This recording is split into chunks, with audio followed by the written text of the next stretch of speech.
चलिए दोस्तों, कैसे हैं आप सब। आशा कर सकते हैं तो दोस्तों आप लोग मस्त होंगे और ज़बरदस्त होंगे और स्वस्थ होंगे।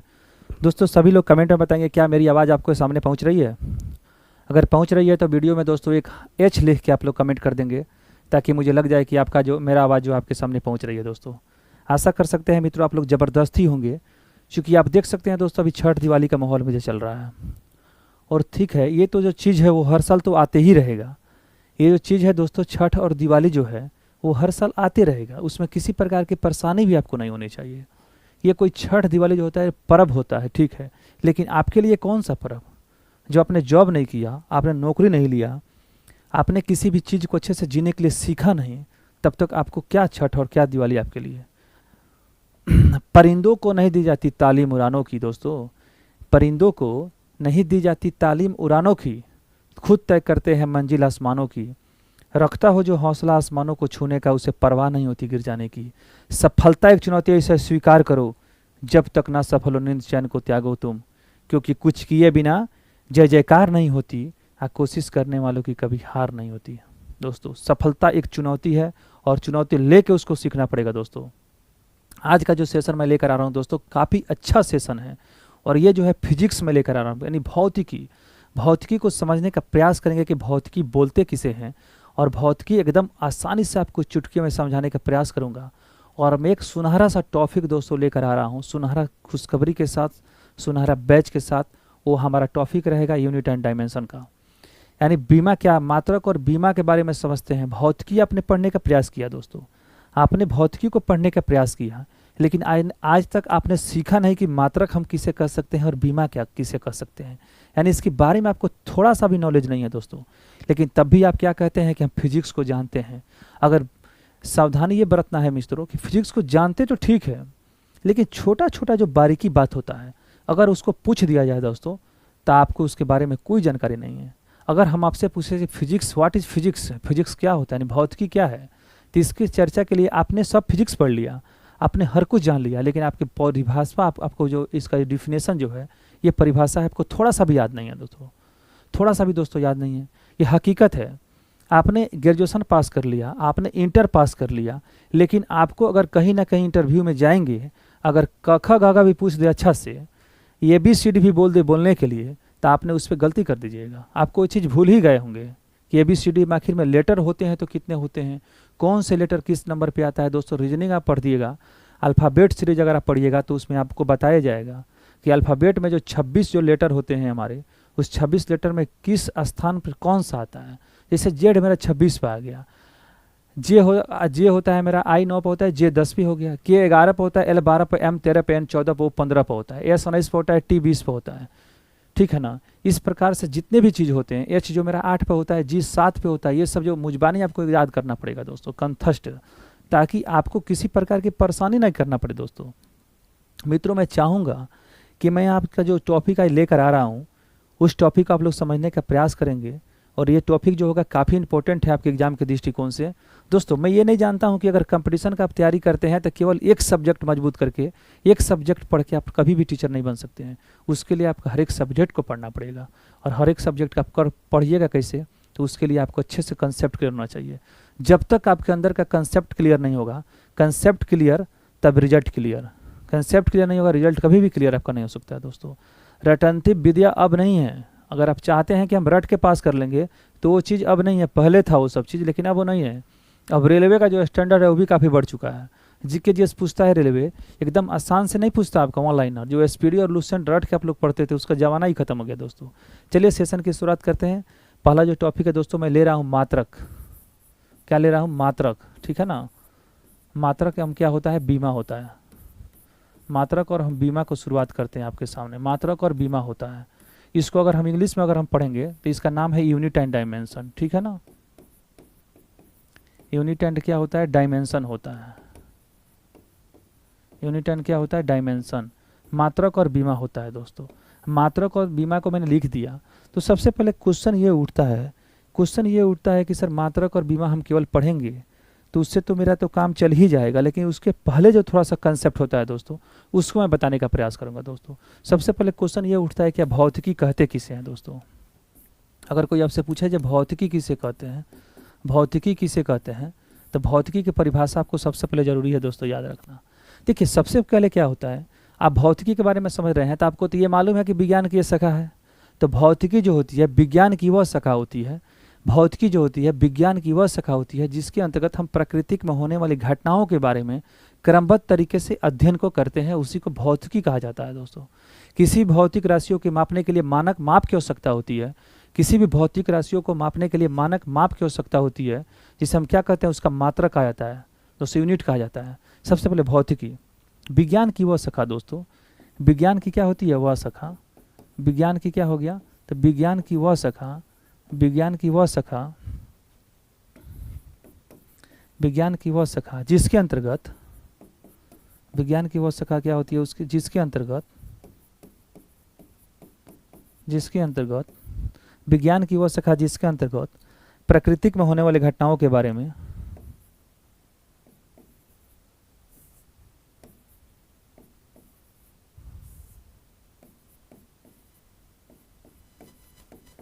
जिसके अंतर्गत, विज्ञान की वह शाखा जिसके अंतर्गत क्या थी, प्रकृति, क्या होता था, प्रकृति, प्रकृति, विज्ञान की वह शाखा जिसके अंतर्गत प्रकृति में होने वाली घटनाओं के बारे में, होने वाले घटनाओं के बारे में, होने वाले घटनाओं के, होने वाले घटनाओं के बारे में, होने वाले घटनाओं के बारे में क्रमबद्ध तरीके से अध्ययन करते हैं। क्रमबद्ध क्या होता था, क्रमबद्ध अध्ययन करते हैं, क्या होता है, क्रमबद्ध अध्ययन करते हैं, क्रमबद्ध अध्ययन करते हैं, क्रमबद्ध अध्ययन करते हैं, जिसे भौतिकी कहा जाता है। एकदम आसान शब्दों में दोस्तों मैं आपको बता रहा हूँ, जिसे भौतिकी कहा जाता है दोस्तों। भौतिकी का एक छोटा सा डिफिनीशन हो गया, इसे भौतिकी क्या कहते हैं, कहते हैं, इसे क्या कहते हैं, भौतिकी कहते हैं, फिजिक्स कहते हैं। दोस्तों मैं ये जो चीज़ लिखा, क्या आपका इसको किसी प्रकार की परेशानी और दिक्कत है तो हमको अभी ही बोल दीजिए, मैं इस चीज़ को अभी ही क्लियर कर दूंगा। विज्ञान की वह शाखा होती है दोस्तों, आप ये जान गए, आपने ये जान गया कि भौतिक जो हो गया विज्ञान की एक शाखा हो गई। आपको तो पहले से मालूम नहीं था ना, लेकिन आपको ये चीज़ मालूम था कि भौतिकी जो होती है विज्ञान की शाखा है। विज्ञान की शाखा भौतिकी भी होती है, फिजिक्स भी होती है, केमिस्ट्री भी होती है, जूलॉजी भी होती है, बॉटनी भी होती है दोस्तों।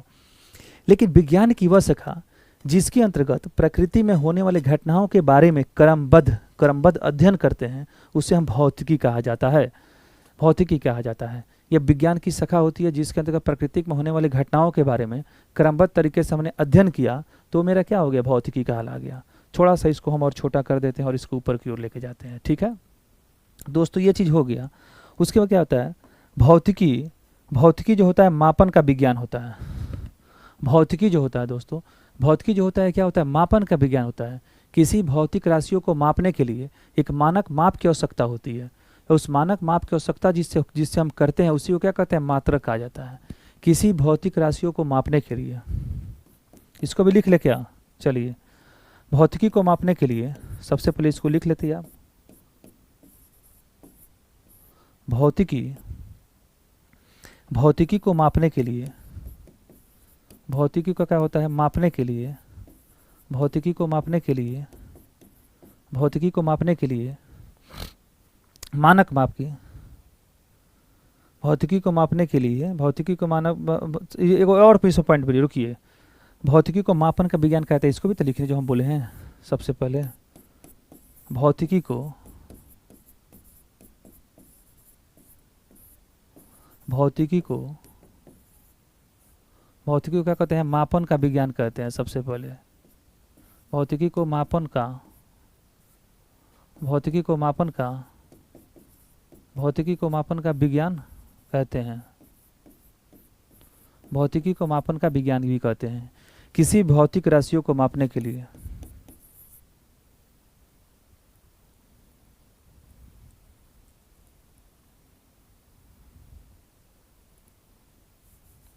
भौतिकी को मापने के लिए, भौतिकी को मापन का विज्ञान भी कहा जाता है। किसी भौतिक विज्ञान जो होता है मापन पर आधारित होता है, ठीक है ना। विज्ञान जो होता है, विज्ञान जो क्या होता है, मापन पर, विज्ञान मापन पर क्या होता है, आधारित होता है। विज्ञान मापन पर आधारित होता है, ठीक है, आधारित होता है, अब आधारित होता है। किसी भौतिक राशियों को मापने के लिए, सबसे पहले किसी भी भौतिक राशि को मापने के लिए दोस्तों, किसी भी भौतिक राशि जो हो गई, किसी भी भौतिक राशि, किसी भौतिक राशियों को, किसी भौतिक राशियों को मापने के लिए, किसी भौतिक राशियों को मापने के लिए, किसी भौतिक राशियों को मापने के लिए, किसी भौतिक राशियों को मापने के लिए मानक माप की आवश्यकता होती है। क्या होती है? मानक माप की क्या होती है? आवश्यकता होती है। किसी भौतिक राशियों के लिए मानक माप की आवश्यकता, मानक माप की क्या होती है? आवश्यकता होती है। मानक माप की क्या होती है? आवश्यकता होती है। ठीक है, किसी भौतिक राशियों को मापने के लिए मानक माप की आवश्यकता होती है। मानक माप हो गए, आवश्यकता होती है, आवश्यकता होती है, जिसे क्या कहते हैं? जिसे हम मात्रक कहते हैं दोस्तों। जिसे क्या कहते हैं? मात्रक कहते हैं। जिसे क्या कहते हैं हम? जिसे हम क्या कहते हैं? मात्रक कहते हैं। जिसे क्या कहते हैं? मात्रक कहते हैं। दोस्तों इतने चीज़ों को आप लोग लिख लीजिए, उसके बाद से फिर मैं आगे की ओर बढ़ता हूँ, कंसेप्ट को क्लियर करता हूँ। सबसे पहले मैं हट जाता हूँ, इसका आप स्क्रीनशॉट ले लें। स्क्रीनशॉट अगर आप ले लेते हैं तो उससे होगा क्या कि समय का बर्बादी नहीं होगा दोस्तों, ठीक है ना। और कम समय में हम ज़्यादा से ज़्यादा बातों को आपके सामने बताने का प्रयास भी करेंगे मित्रों, ठीक है। चलिए, आशा कर सकते हैं दोस्तों आपने इसका स्क्रीनशॉट ले ही लिया होगा। चलिए आगे की ओर मैं दूसरे नेक्स्ट पेज को लेता हूँ। देखिए, जैसे सबसे पहले दोस्तों किसी भौतिक राशियों को मापने के लिए मानक माप की आवश्यकता होती है। एक बात बताइए, अगर आपको दूरी मापना है दोस्तों तो मीटर का आवश्यकता होगी कि नहीं होगी? सबसे पहली बात, दूरी को मापने के लिए दोस्तों, अगर दूरी को अगर मापना है तो दूरी को मापने के लिए, दूरी को मापने के लिए, दूरी को मापने के लिए क्या होती है? दूरी को मापने के लिए क्या होती है? मीटर। मीटर दूरी को मापने के लिए क्या होती है? मीटर होती है। मीटर की आवश्यकता होगी। लंबाई को मापना है तो क्या होगी? दूरी एक प्रकार की लंबाई होती है, ठीक है ना। द्रव्यमान को मापना है दोस्तों, अगर आपको दूरी को मापने के लिए मीटर की, अगर द्रव्यमान को मापना है आपको, अगर आपको द्रव्यमान को मापना है, द्रव्यमान को अगर मापना है आपको, द्रव्यमान को क्या है अगर मापना है तो क्या होती है? उसके लिए केजी की आवश्यकता होती है। द्रव्यमान को मापने के लिए मीटर की, और यहाँ पे क्या हो गया हमारा? केजी की, यानी किलोग्राम। किलोग्राम, केजी हो गया किलोग्राम। दूरी को मापने के लिए मीटर की आवश्यकता होती है दोस्तों। दूरी को मापने के लिए मीटर की आवश्यकता होती है। द्रव्यमान को मापने के लिए केजी की आवश्यकता होती है।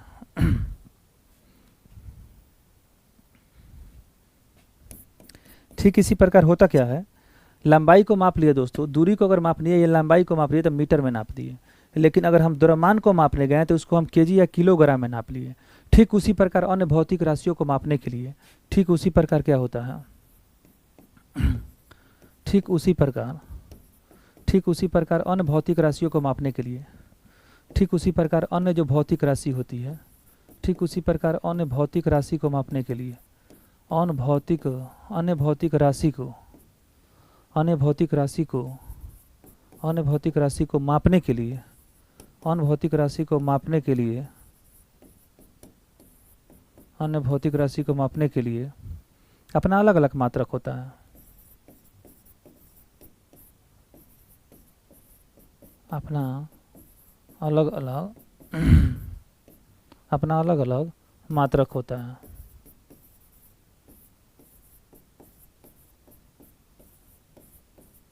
अपना अलग अलग क्या होता है? मात्रक होता है। इसका भी स्क्रीनशॉट आप ले ले सबसे पहले, तो इसके बाद का जो क्लियर कंसेप्ट है उसको मैं आगे को बढ़ाऊंगा, ठीक है ना। चलिए,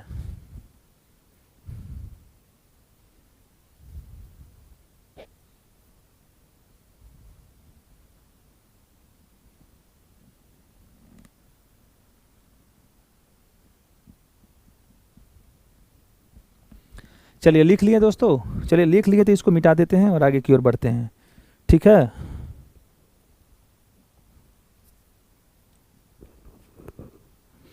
भौतिकी जो शब्द की उत्पत्ति हुई है, सबसे पहले भौतिकी जो शब्द की उत्पत्ति हुई है दोस्तों, भौतिकी जो शब्द की उत्पत्ति हुई है, सबसे पहले देखिएगा, थोड़ा सा समझने का प्रयास करिएगा। तो भौतिकी शब्द की जो उत्पत्ति हुई है, भौतिकी शब्द की उत्पत्ति भौतिकी शब्द की जो उत्पत्ति है ग्रीक शब्द, ग्रीक से हुई है। भौतिकी शब्द की उत्पत्ति ग्रीक शब्द से हुई है, ग्रीक शब्द से हुई है, जिसका अर्थ क्या होता है, जिसका जो अर्थ है, जिसका अर्थ होता है प्रकृति, जिसका अर्थ क्या होता है, प्रकृति होता है दोस्तों। जिसका अर्थ क्या होता है, प्रकृति होता है। यानी जिसका अर्थ क्या होता है, प्रकृति, प्रकृति होता है, नेचर होता है। इसका प्रकृति क्या होता है, प्रकृति, नेचर होता है। इसी को थोड़ा सा और आगे की ओर बढ़ाते हैं, ठीक है ना। दिख रहा है ना, चलिए दिख रहा है। देखिए सबसे पहले होता है फिजिक्स जो होता है मित्रों, PHYSICS। फिजिक्स जो होता है वो दो प्रकार का होता है। फिजिक्स जो मेरा होता है, सबसे पहली बात दोस्तों, फिजिक्स जो होता है मेरा PHY, फिजिक्स जो होता है मेरा, फिजिक्स जो होता है दोस्तों, फिजिक्स जो होता है ना दोस्तों, फिजिक्स जो होता है वो दो प्रकार का होता है।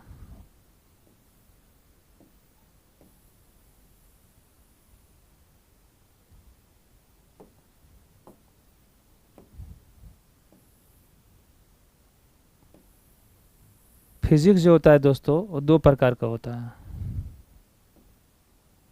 फिजिक्स जो होता है दो प्रकार का होता है, एक यहाँ हो गया और दूसरा यहाँ हो गया। फिजिक्स जो हो गया मेरा क्या हो गया, दो प्रकार का हो गया, एक यहाँ पे हो गया और यहाँ पे हो गया, ठीक है। चलिए देखिएगा, भौतिकी शब्द की उत्पत्ति ग्रीक शब्द से हुई है, जिसका अर्थ क्या होता है, प्रकृति, नेचर होता है। भौतिकी जो शब्द की उत्पत्ति हुई है ग्रीक शब्द से, इसका अर्थ क्या होता है, प्रकृति या नेचर होता है। और फिजिक्स जो होता है मेरा दो प्रकार का होता है। पहला जो मेरा होता है, पहला जो मेरा होता है वो क्या होता है, सब पहला जो होता है मेरा क्लासिकल फिजिक्स होता है, CLASSICL, क्लासिकल, क्लासिकल फिजिक्स हो गया। पहला जो हो गया मेरा क्या हो गया, क्लासिकल फिजिक्स हो गया। दूसरा जो होता है मेरा, दूसरा जो होता है हमारा मॉडर्न फिजिक्स है, मॉडर्न फिजिक्स हो गया। पहला जो हो गया क्लासिकल फिजिक्स हो गया, दूसरा जो हो गया दूसरा मॉडर्न फिजिक्स हो गया। पहला जो मेरा हो गया क्या हो गया, क्लासिकल फिजिक्स। पहला जो होता है क्लासिकल फिजिक्स होता है, दूसरा होता है मॉडर्न फिजिक्स होता है। क्लासिकल फिजिक्स का अगर फादर की बात करते हैं, अगर फादर की बात करते हैं इसका, तो इसका जो है आइजैक न्यूटन है। आइजैक क्या है, न्यूटन है, आइजैक न्यूटन इसके फादर। और इसके जो फादर हैं, और इसके जो फादर हैं, इसके जो फादर हैं दोस्तों अल्बर्ट आइंस्टीन है। क्या है, अल्बर्ट क्या है, आइंस्टीन है।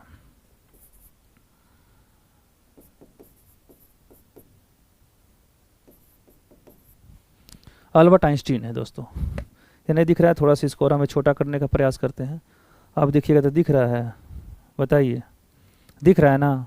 सबसे पहले भौतिकी शब्द की उत्पत्ति है ग्रीक शब्दों से हुई है। दोस्तों मैं एकदम बारीकी से आपको पढ़ा रहा हूँ, एकदम बारीकी से कंसेप्ट को क्लियर करके मैं आपको पढ़ा रहा हूँ दोस्तों। और एकदम याद रखिएगा, ये जो फिजिक्स है ये एकदम यूपीएससी लेवल तक काम आएगा, क्योंकि मैंने एकदम जीरो से उठा के इतना ना हाई लेवल पहुँचा देता हूँ। यूपीएससी भी इसके आगे नहीं पूछती है दोस्तों, यूपीएससी भी नहीं पूछती है। इसमें कुछ टॉपिक जो 11-12 को मैंने मर्ज करके पढ़ाता है एकदम बेसिक से, ताकि बीपीएससी का कोई भी क्वेश्चन आपके नज़रों के सामने आझल ना हो जाए दोस्तों। भौतिकी शब्द की उत्पत्ति ग्रीक शब्द से अर्थ क्या होता है, प्रकृति, नेचर होता है। फिजिक्स हो गया दो प्रकार का होता है, क्लासिकल फिजिक्स होता है, मॉडर्न फिजिक्स होता है। अगर क्लासिकल फिजिक्स के बारे में बात करते हैं तो आइजैक न्यूटन हो गया दोस्तों, एकदम बारीकी से पढ़ते रहना है। और फादर की बात करते हैं तो अल्बर्ट आइंस्टीन हो गया। अल्बर्ट आइंस्टीन जो थे, अल्बर्ट जो आइंस्टीन थे दोस्तों, अल्बर्ट जो आइंस्टीन थे, अल्बर्ट जो था आइंस्टीन जो थे, अल्बर्ट जो आइंस्टीन थे, ये वायलिन बजाने में क्या थे, निपुण थे। वायलिन, वायलिन क्या था, वायलिन बजाने में दोस्तों, वायलिन बजाने में, वायलिन बजाने में क्या थे, निपुण थे ये। वायलिन बजाने में ये निपुण थे, ठीक है। वायलिन बजाने में क्या थे, ये निपुण थे।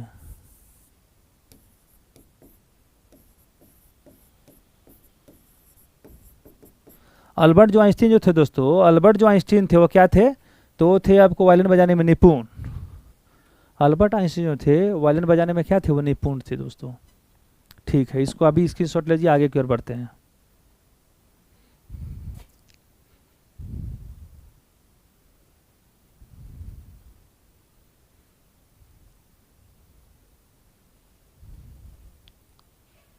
मिटा दें, बोलिए मिटा दें। चलिए इसको आगे की ओर बढ़ाते हैं और दूसरे पेज को मैं लेता हूँ। मैंने सोच रहा हूँ दोस्तों कि ये सभी को शेयर कर देने के लिए जो पढ़ा रहा हूँ। और ये कहाँ पे, तो एक मैंने टेलीग्राम चैनल को बनाया है, उस टेलीग्राम चैनल पे मैं सोच रहा हूँ इस लिंक को वहाँ पे भेज दें, ताकि किसी प्रकार का लिखने का झंझट ही खत्म हो जाए। देखिए सबसे पहले कुछ स्टेटमेंट होता है, कुछ कथन है जो उस समय के जो खोजकर्ता थे, फादर ऑफ फिजिक्स जो थे आपको, आइंस्टीन साहब थे, न्यूटन साहब थे, इन्होंने कुछ कथन स्टेटमेंट दिया है। उस कथन को मैंने इन्हें लिखने का प्रयास करेंगे। दोस्तों सबसे पहला कथन है कि मैंने एक पत्थर समुद्र में मारा, मैंने एक पत्थर समुद्र में मारा और समुद्र में उसकी लहरों को देखता रहा कि उसकी लहर किस तरह चल रही है दोस्तों, और उस लहर को मैंने देखता रहा। यह कथन किसका है, तो यह न्यूटन साहब का कथन है दोस्तों। इसको लिखिएगा, मैंने एक पत्थर समुद्र में मारा, मैंने एक पत्थर समुद्र में मारा, मैंने एक पत्थर क्या मारा, समुद्र में मारा, समुद्र में मारा और समुद्र में उसकी लहरों को देखता रहा।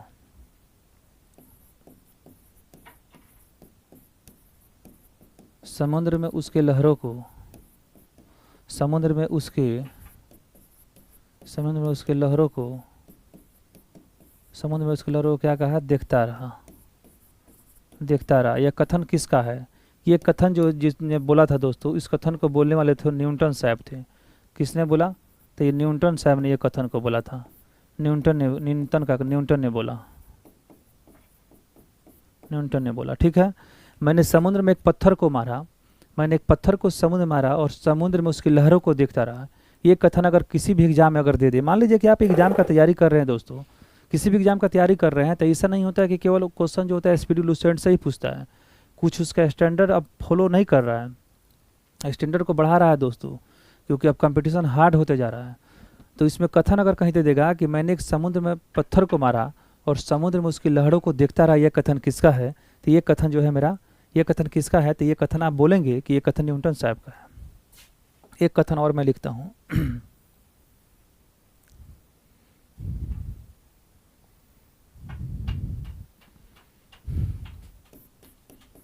देखिए सबसे पहले न्यूटन ने क्या बोला था, न्यूटन ने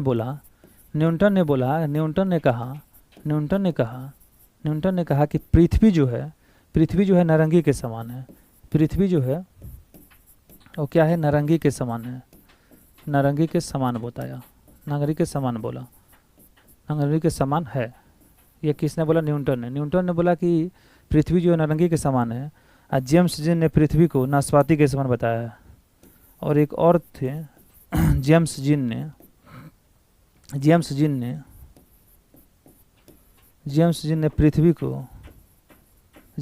क्या किया कि पृथ्वी को नाशपाती के समान बताया है। पृथ्वी को क्या किया, नाशपाती के समान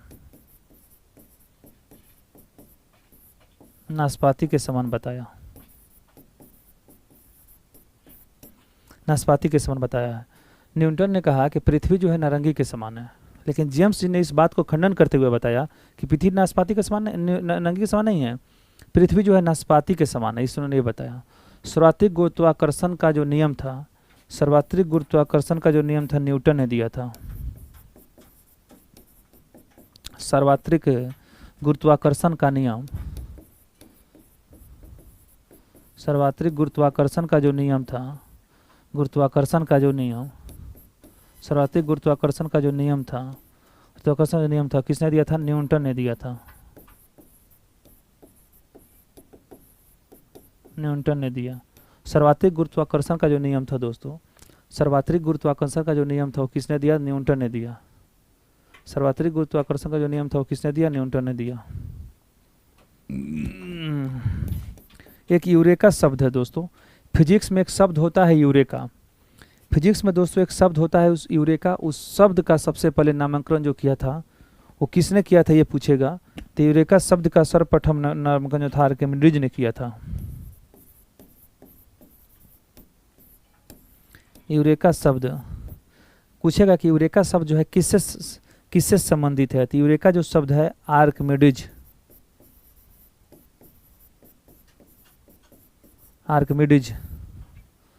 आर्किमिडीज से क्या है, आर्किमिडीज से संबंधित है। यूरेका शब्द जो है आर्किमिडीज से संबंधित है। इसका स्क्रीनशॉट आप लोग ले लें सबसे पहले। ले तो फिर आगे की ओर सेशन की शुरुआत कर ही देते हैं। हो गया, चलिए आगे की ओर ले लेते हैं एक और पेज।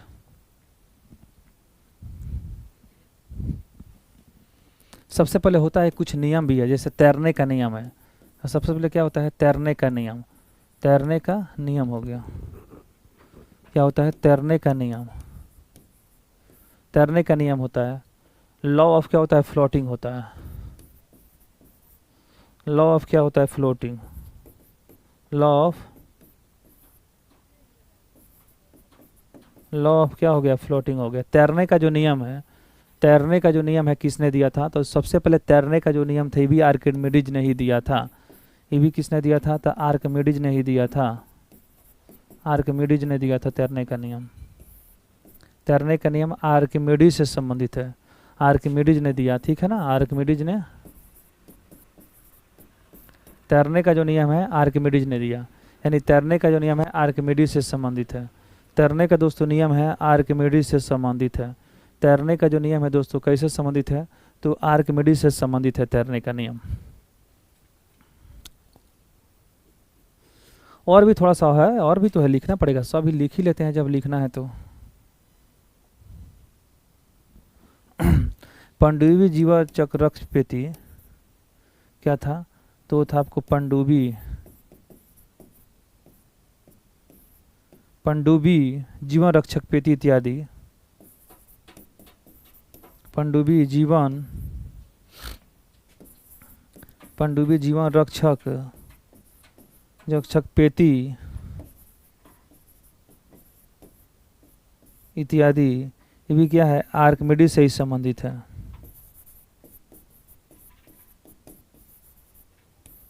आर्किमिडीज से संबंधित है दोस्तों, आर्किमिडीज से संबंधित है। जीवक रक्षक पेटी जो है आर्किमिडीज से संबंधित है, इसको लिख लीजिए आप।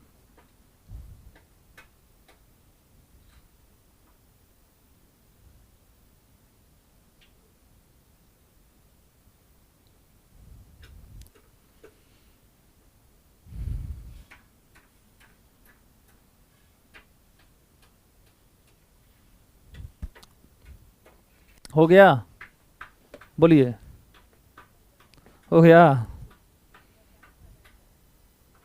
आगे बढ़ें। आर्किमिडीज का एक और सिद्धांत और था। आर्किमिडीज साहब बहुत होशियार आदमी थे ना, बहुत होशियार व्यक्ति थे दोस्तों। इन्होंने एक और स्टेटमेंट दिया है कि मुझे पृथ्वी पर खड़ा होने की जगह दे दो, मुझे पृथ्वी पर खड़ा होने की जगह दो,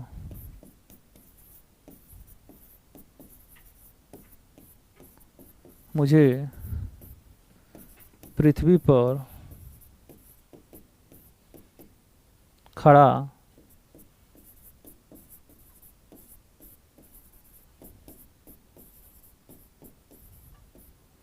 मुझे पृथ्वी पर खड़ा होने की जगह दो, मैं संसार को घिसका दूंगा,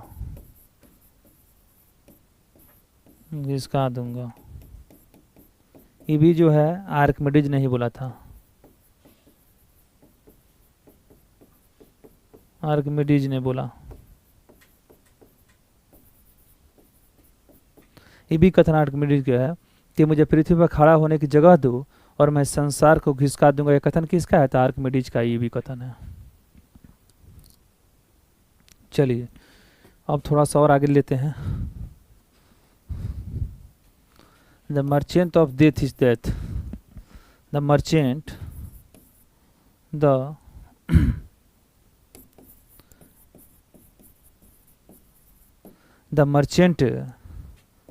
of death is the merchant of death is dead। the merchant of death is this, मौत के सौदागर की मौत।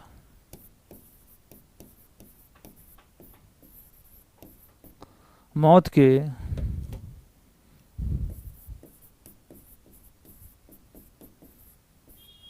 सौदागर की मौत के सौदागर की मौत। The merchant of death is did, the merchant of death is did, मौत के सौदागर की मौत। इसका जो वाक्य है, यह वाक्य जो थे डायनामाइट के जो खोजकर्ता थे, कौन थे? डायनामाइट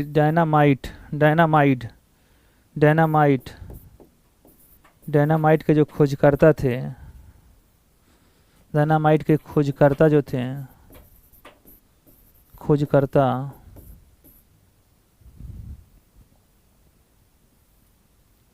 डायनामाइट के जो खोजकर्ता थे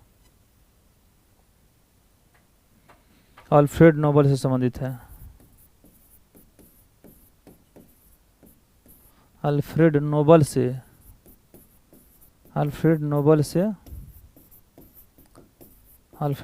क्या है? संबंधित है।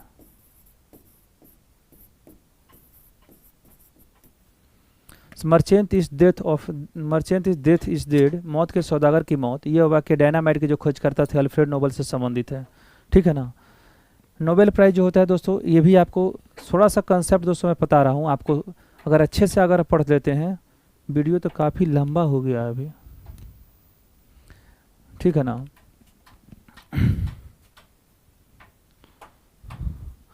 दोस्तों ये सेशन जो है मैं इतना पढ़ा लिया आपको, इतने सेशन को मैं आपके सामने बता दिया, आपके सामने पढ़ा दिया। आपको किसी प्रकार की इसमें परेशानी और दिक्कत है तो कृपया बोलिए, एक बार मैं और रिपीट कर दूंगा दोस्तों। और नहीं तो इसके बाद में जब क्लास लूँगा तो इसमें तो ये चीज़ बता नहीं पाऊँगा। ये सब जो है नहीं होगा तो आपके टेलीग्राम चैनल को मैंने शेयर कर देंगे टेलीग्राम चैनल पे, और वहाँ से शेयर कर देंगे दोस्तों। अगर इसको हमने शेयर करने का प्रयास करते हैं दोस्तों, एक्सपोर्ट हो रहा है, देखिए होता है कि नहीं, कोशिश तो करते हैं शेयर करने के लिए। अगर शेयर हो जाता है आपके व्हाट्सएप पे या टेलीग्राम पे तो बहुत अच्छा रहेगा दोस्तों। आपको लिखने का जो झंझट है ना वो ख़त्म हो जाएगा, इससे लिखने का जो झंझट है क्या हो जाएगा, वो ख़त्म हो जाएगा।